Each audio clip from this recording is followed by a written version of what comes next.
Salah satunya yang terkenal yaitu Gubernur Lampung, Pak Arinal Junaidi, itu dari alumni Unila. Kemudian PJ Gubernur Lampung yang baru dilantik pun dari Unila. Terus kemudian Ketua IKA alumni Unila, Pak Rudi. Ya, dia juga pernah jadi Kapolda Banten dan sekarang jadi Sekjen Kementerian Perikanan dan Kelautan.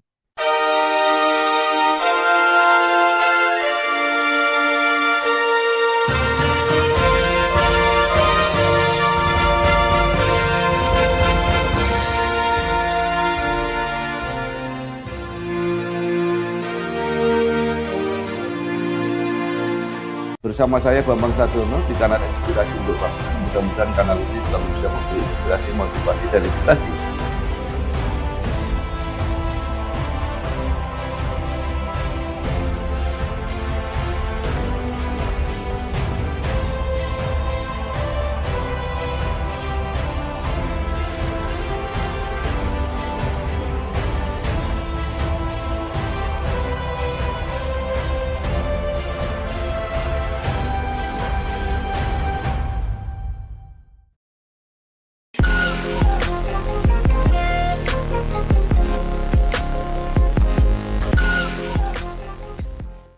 Assalamualaikum warahmatullahi wabarakatuh.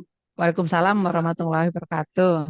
Bersama saya Bambang Sadono di kanal Inspirasi untuk Bangsa. Mudah-mudahan kanal ini selalu bisa memberi inspirasi, motivasi, dan edukasi. Kami sedang mempersiapkan beberapa video wawancara untuk mendokumentasikan perguruan tinggi di Indonesia yang mencapai akreditasi unggul. Menurut rencana, dokumen ini selain akan kami tayangkan, juga akan kami bukukan. Saat ini saya sudah bersama dengan salah seorang pimpinan perguruan tinggi di Indonesia yang mencapai akreditasi unggul, yaitu Profesor Dr. Insinyur Lusmia Afriani, DIE IPM ASEAN Engineer. Beliau adalah Rektor Universitas Lampung. Apa kabar, Prof? Kabar baik. Ya. Prof. Lusmelia ini lahir di Palembang 10 Mei 1965. Pendidikannya D3 di Teknik Sipil Universitas Lampung, kemudian dilanjutkan S1 di Teknik Sipil Institut Teknologi 10 November di Surabaya, kemudian S2 dan S3 diselesaikan di Prancis, kemudian menjadi dosen dan menjabat berbagai jabatan di Universitas Lampung sampai saat ini menjadi rektor. Nah, Prof bisa apa menambahkan ya, melengkapi baik proses pendidikan maupun jabatan-jabatan yang pernah diampu selama meniti karir di Universitas Lampung sampai menjadi rektor saat ini. Moga silakan, Prof. Ya, jadi memang karir saya dimulai dari saya menjadi wakil dekan. Wakil dekan satu bidang akademis di Fakultas Teknik. Kemudian selesai saya lanjutkan ke dekan. Dekan Fakultas Teknik juga sama karena memang saya dari Fakultas Teknik, jurusan saya itu adalah Teknik Sipil. Gitu. Jadi memang saya udah berkiprah karena memang niat dari awal jadi dosen, jadi saya berkarir ya di universitas begitu. Selanjutnya saya juga pernah menjabat sebagai PJ Wakil Rektor 4 di Universitas Lampung dan setelah WR4 saya menjadi Kepala Laboratorium Mekanika Tanah Fakultas Teknik Universitas Lampung.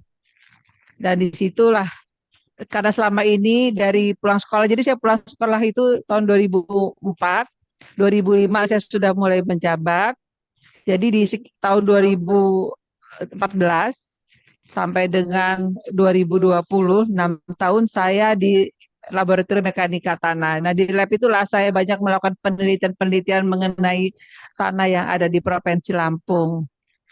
Hasil penelitian itu yang membuat saya terus bergelut di dalam bidang penelitian-penelitian sehingga akhirnya saya mendapat profesor. Jadi hasil penelitian saya membuat karya-karya ilmiah, buku dan sebagainya. Kemudian di tahun 2020 sampai dengan 2022 saya menjabat sebagai kepala Lembaga Penelitian dan Pengabdian kepada Masyarakat LP2M. Selanjutnya di tanggal 18 Januari 2023 saya dipercaya untuk memimpin Universitas Lampung sampai saat ini dan periode saya sampai dengan 2027. Begitu Pak karir saya. Baik. Nah, Ibu ternyata cukup lama berkarir di Universitas Lampung. Mungkin juga bisa diceritakan tentang sejarah perjalanan panjang Universitas Lampung ini sampai pada saat ini mencapai status tertinggi, yaitu mendapat predikat akreditasi unggul. Ya. Monggo, silakan, Prof. Wah, ini memang perjalanan panjang, Pak. Jadi yang pertama adalah Badan Akreditasi Nasional Perguruan Tinggi PT itu mengembangkan instrumen akreditasi di Indonesia itu pada tahun 2007. Pada saat itu saya menjabat wakil dekan 1. Nah, di situ saya mengajak teman-teman dari bawah dari fakultas untuk bagaimana setiap program studi yang ada di universitas di program studi di lingkungan Fakultas Teknik itu untuk bersama-sama menyusun borang akreditasi. Dan memang pada saat itu, pada saat asesor datang, saya langsung yang berhadapan dengan asesor. Dan bahkan dulu ada borang ya, borang A dan Ya. borang B. Borang B itu kalau nggak salah borang di tingkat fakultas. Dan itu saya buat sendiri, Pak. Jadi pada Ya. saat itu teman-teman banyak yang melanjutkan sekolah, jadi tidak banyak yang bisa diadarkan untuk membuat borang. Jadi saya hanya dibantu dengan beberapa karyawan dan dosen, saya susun sendiri borang akreditasi tersebut. Dan dari situ awal dari ceritanya dan sampai dengan pada Januari 2009 kita juga mendapatkan beberapa akreditasi dan di tahun 2023 singkat ceritanya Ya. kami dapat tantangan besar karena mungkin Bapak tahu di tahun 2022 kami ada tsunami kecil lah yang Ya. ada di Unila. Ya. Ya. Dari situ kita harus bangkit dan harapan ada pada saat itu saya terpilih, jadi saya harus bagaimana untuk membangkitkan teman-teman dosen dan karyawan serta mahasiswa untuk percaya diri bahwa Unila sekarang harus berubah. Dan dengan semangat seperti itu dibantu dengan teman-teman tim akreditasi LP3M kita memperbaiki beberapa borang dan akhirnya Ban PT sendiri ya, jadi direktur Ban PT datang ke Unila untuk melihat langsung kondisi yang ada di Unila pasca tsunami di 2022. Akhirnya kami dipercayai untuk mendapatkan akreditasi dari Dewan Eksekutif Ban PT pada 27 Juli 2023. Dan tentunya melalui serangkaian asesmen yang dilakukan oleh Ban PT sebelumnya. Itu sebenarnya kami agak stres gitu ya. Khawatir justru malah akreditasi kami yang tadinya A, kami khawatir takut turun jadi B. Nah, itu adalah Ya. tantangan besar buat kami. Tapi kami yakinkan kepada asesor bahwa Unila sekarang berubah dan bangkit kembali, meyakinkan Ban PT untuk kita mampu untuk terakreditasi unggul. Jadi sejak 2004 maaf, sejak 24 Oktober 2023 begitu.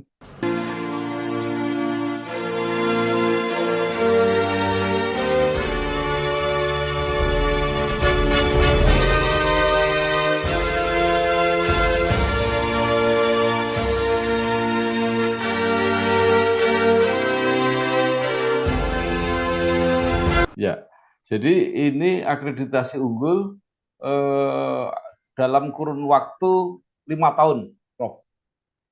Untuk kedepannya, ya. Ya. Nah, sekarang akreditasi unggul sudah tercapai di masa kepemimpinan Prof. Rusmelia ini, apa yang dilakukan untuk mempertahankan atau bahkan mungkin untuk apakah masih terus bersemangat untuk meningkatkan kualitas Unila? Ya, tentu tetap Pak. Karena saya menginginkan bahwa Unila sejajar dengan universitas-universitas papan atas yang ada di Indonesia. Begitu. Dan Ya. itu yang menjadi tantangan buat kita. Jadi bahkan program studi ada di lingkungan Universitas Lampung sekarang itu yang tadinya lebih banyak terakreditasi B, kita dorong untuk segera terakreditasi unggul dan bahkan akreditasi internasional. Dan itu kita lakukan untuk menjaga dan meyakinkan kepada BNPT bahwa tidak salah BNPT menilai Unila menjadi akreditasi unggul. Untuk targetnya tentu beberapa program yang kita susun karena untuk mempertahankan akreditasi dan eksistensi kita. Ya, mungkin bisa diceritakan Prof mengenai apa ya postur Unila ya, student body Unila, misalnya soal mahasiswa, soal program studi, mungkin kondisi dosen, bahkan alumni dan sebagainya di Unila sampai sekarang. Ya, jadi memang ikatan ikatan alumni Unila yang kita singkat dengan IKA Unila itu memang sudah terbentuk lama dan kepengurusan yang terbaru juga sudah terbentuk itu untuk di tingkat universitas dan itu diturunkan ke tingkat fakultas masing-masing.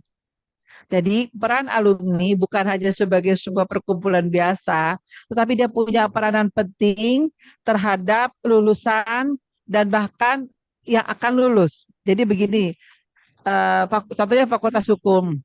Sebelum adik-adik yang akan diwisuda, itu akan melakukan kegiatan yudisium. Nah, sebelum yudisium, itu adik kakak tingkat, maaf, kakak-kakak tingkatnya, jadi istilahnya alumninya, itu memberikan seperti workshop bagaimana setelah lulus dari Fakultas Hukum. Kalau dia mau jadi jaksa, ini persiapannya. Kalau mau jadi hakim, ini persiapannya. Kalau ingin meneruskan studi, seperti ini. Atau yang ingin berwirausaha dan menjadi advokat, seperti ini. Begitu. Itu adalah peranan alumni untuk adik-adiknya mempersiapkan sebelum lulus di Unila. Ya, baik. Mungkin mengenai program studi yang tersedia di Unila bisa diceritakan atau eh, termasuk yang favorit misalnya, Prof. Oke, ya. Jadi program studi kita ada berapa? 121, Bapak. Saya ada data dulu.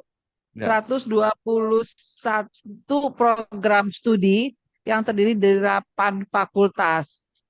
Dan kita punya program yaitu 8 program studi S3, 36 program studi S2, 61 program studi S1 atau D4, 12 program studi D3, 3 program profesi, dan 1 program spesialis yang ada di Universitas Lampung. Dan ya, saat ini memang masih banyak lagi beberapa program studi yang akan dibuka, tetapi kami harus mengkajinya. Apakah itu laku di pasaran dan bagaimana prospek ke depannya. Itu, Pak.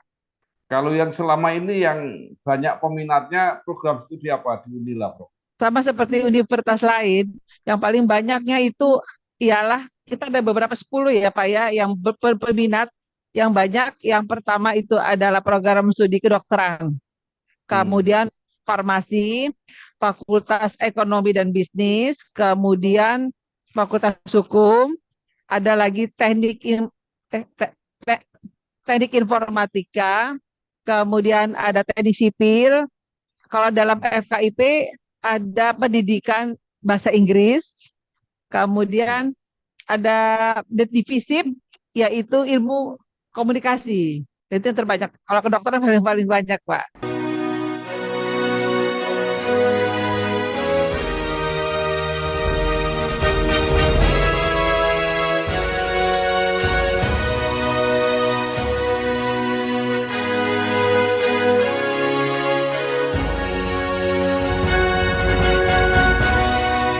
ya, Prof.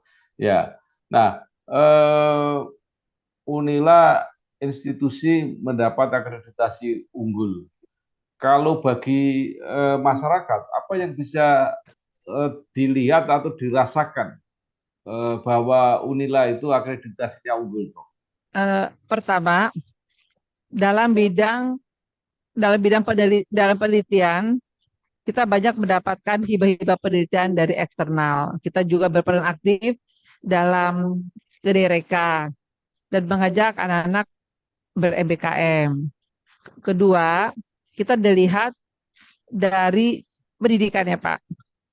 Nah, pendidikan di Unila berjalan dengan sesuai dengan kurikulum yang ada, dan kurikulum adalah kurikulum Merdeka Belajar.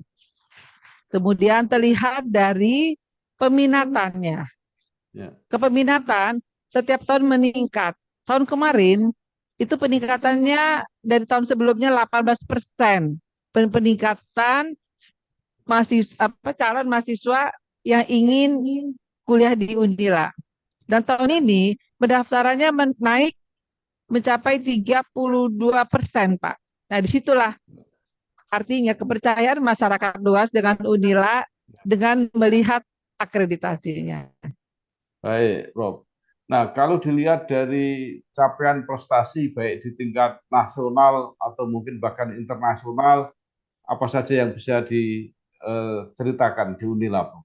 Untuk yang prestasi kami di tingkat nasional dan internasional, selain dari bidang di bidang kemahasiswaan, jadi ada beberapa kejuaraan yang diraih dari adik-adik mahasiswa di tingkat nasional maupun internasional, seperti karate, kemudian ya pencaksilat ya. Terus ada beberapa yang di bidang akademiknya juga kita meraih di tingkat nasional maupun internasional. Dan kemudian juga perankingan. Unila beberapa kali sudah masuk ke perankingan di dunia. Jadi selama ini Pak, Unila belum terakreditasi atau belum masuk perankingan di Time Higher Education. Tetapi pada di 2 tahun terakhir ini kita sudah masuk. Meskipun perankingan masih 1.400 dan 700 di tingkat Asia, begitu. Untuk di dalam negeri sendiri itu ada beberapa perankingan, yaitu kita mendapatkan nilai A pada Sakib 2024. Kemudian kita termasuk perguruan terbaik 15 besar versi Simago Ranking tahun 2024. Dan di dalam 50 kampus terbaik nasional, Unila ranking 21 versi Unirank. Kemudian 14 program studi terakreditasi internasional ada di tahun 2024. Jadi ada beberapa hasil yang kita capai akibat dari kita mendapatkan akreditasi unggul tersebut. Serta alumni-alumni kita yang langsung bekerja di perusahaan-perusahaan swasta, baik nasional maupun internasional. Baik, Prof. Tadi sudah bicara mengenai alumni. Mungkin ada apa tokoh-tokoh alumni yang mungkin dikenal di masyarakat, bisa disebutkan itu, Prof? Salah satunya yang terkenal yaitu Gubernur Lampung, Pak Arinal Junaidi, itu dari alumni Unila. Kemudian PJ Gubernur Lampung yang baru dilantik pun dari Unila. Terus kemudian Ketua IKA alumni Unila, Pak Rudi. Ya, dia juga pernah jadi Kapolda Banten dan sekarang jadi Sekjen Kementerian Perikanan dan Kelautan. Ya. Dan masih banyak lainnya. Baik, Prof, mungkin Universitas Lampung mempunyai kekhasan, artinya kekhasan pembekalan karakter atau ciri apa yang diperoleh oleh mahasiswa atau alumni yang membedakan dari kampus-kampus yang lain, Prof. Kalau karakter daripada Unila, kita mempersiapkan mahasiswa kita itu mempunyai integritas, dan berkarakter yang tinggi, terutama di bidang kita tanah air tentunya Pak. Jadi kita memang punya hak sendiri. Jadi tahun 2023 kemarin untuk menjelang Dies Natalis, setiap semester kita mengadakan seperti workshop dan seminar pengenalan kepada mahasiswa untuk tentang bagaimana untuk menjalankan kekompakan kita tanah air dan meyakinkan bahwa kita ini adalah bangsa yang besar, bangsa yang mempunyai integritas yang tinggi. Dan bahkan kita juga pernah mengadakan yang namanya kirap bendera ya, kirap bendera. Jadi mengusung kebersamaan bendera sepanjang 2 kilometer. Dan dari situ Pak, kami terasa sekali bahwa anak-anak kita semakin mereka belajar, tetapi mereka juga mengenal kampusnya, mengenal daerahnya. Yang itu yang mungkin berbeda dari fakultas universitas lainnya kalau.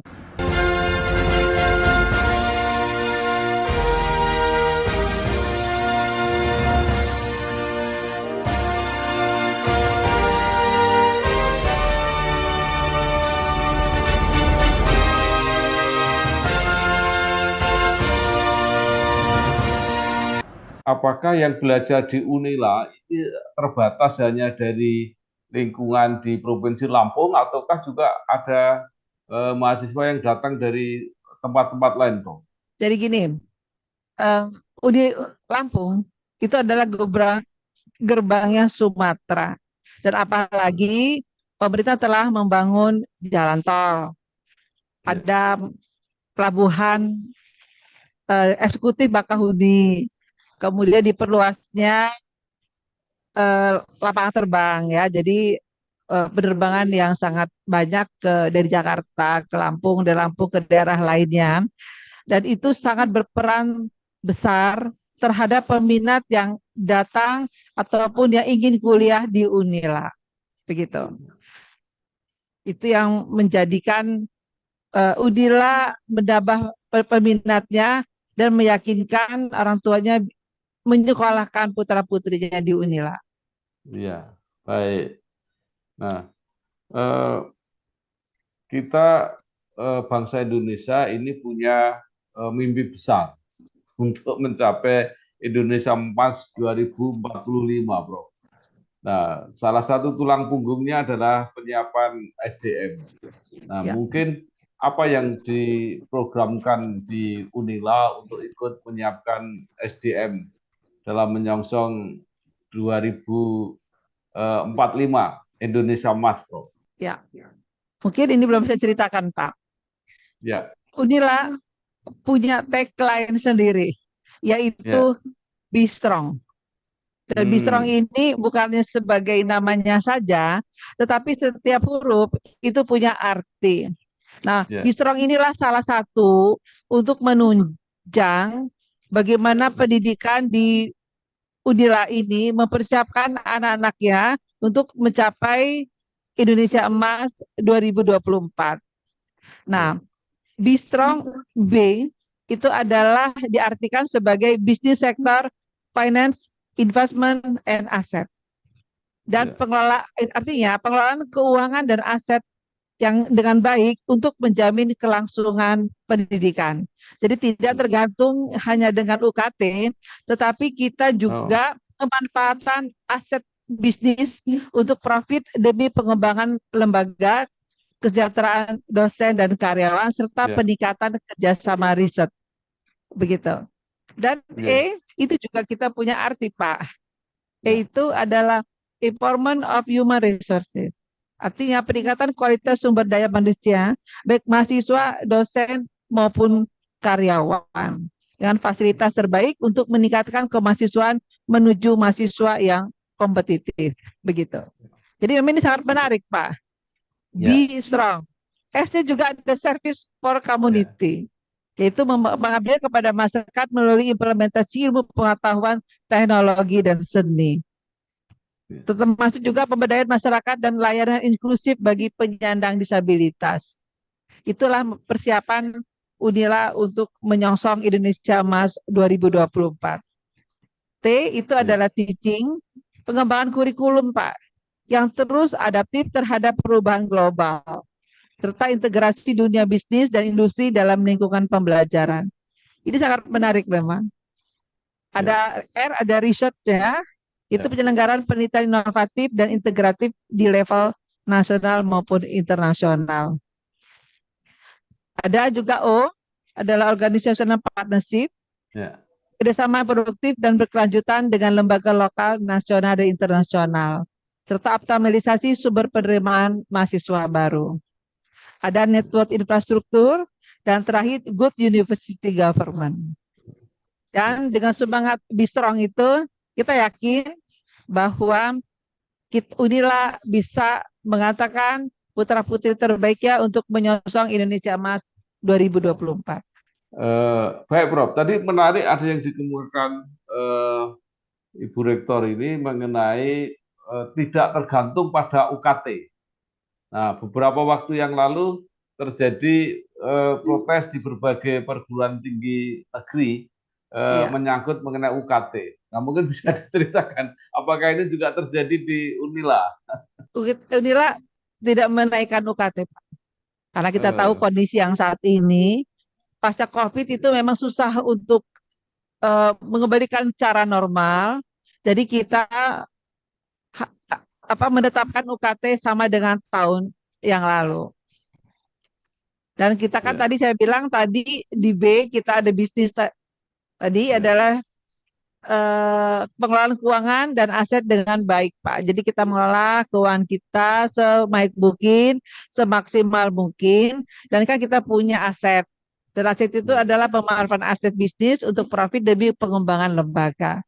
Kita punya kolam renang, kita punya GSG, dan kita punya juga sumber daya teman-teman dosen juga bisa bekerja.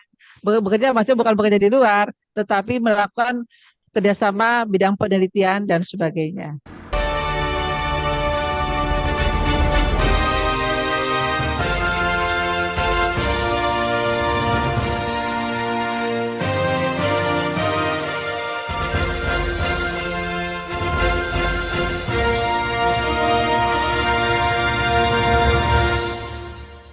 Baik, Prof. Apakah bisa di prosentase? Kira-kira pendapatan yang tadi di luar uang yang berasal dari mahasiswa itu bisa sampai berapa persen, Prof? Kalau memang sampai saat ini, kalau memang kita di perguruan tinggi, jelas UKT memang pemasukan yang terbesar. Apalagi Unila masih BLU, bukan PTNBH. Tahun kemarin memang kita tidak sama, jadi bersama itu masih sekitar 50 miliar ya. 50 miliar. Memang masih besar UKT, Pak.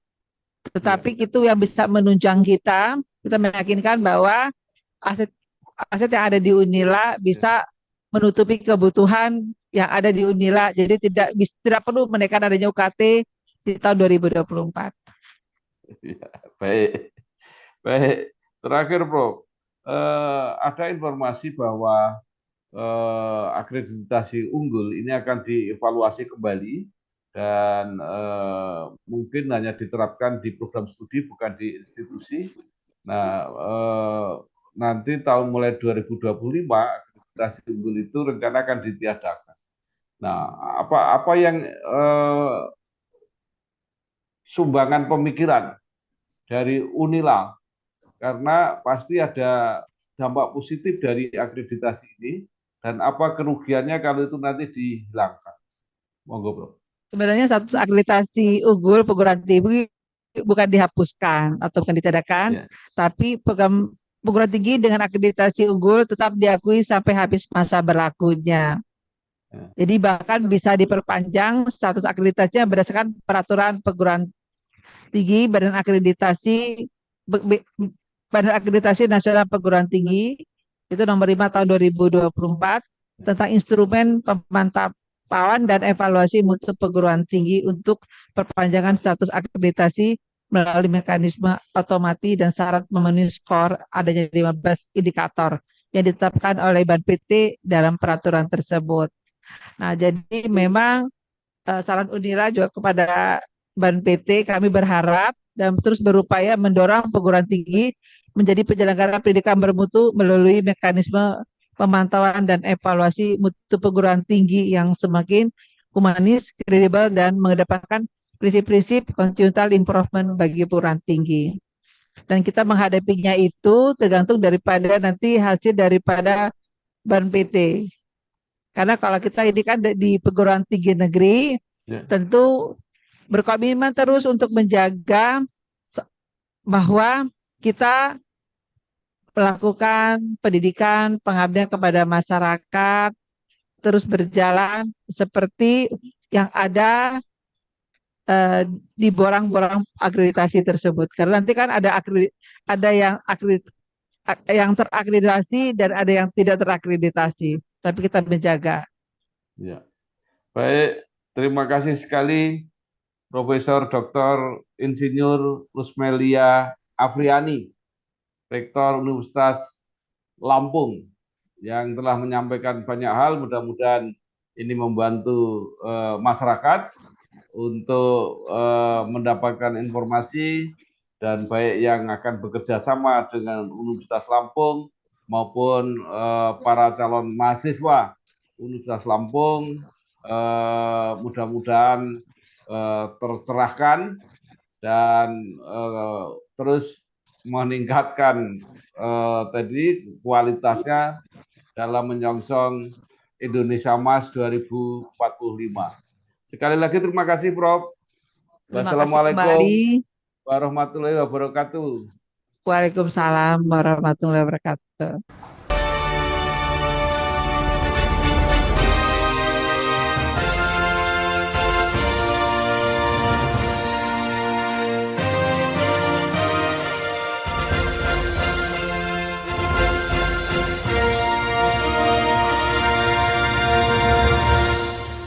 Bersama saya Bambang Sadurno di kanal Inspirasi untuk Bangsa. Mudah-mudahan kanal ini selalu bisa memberi inspirasi, motivasi, dan edukasi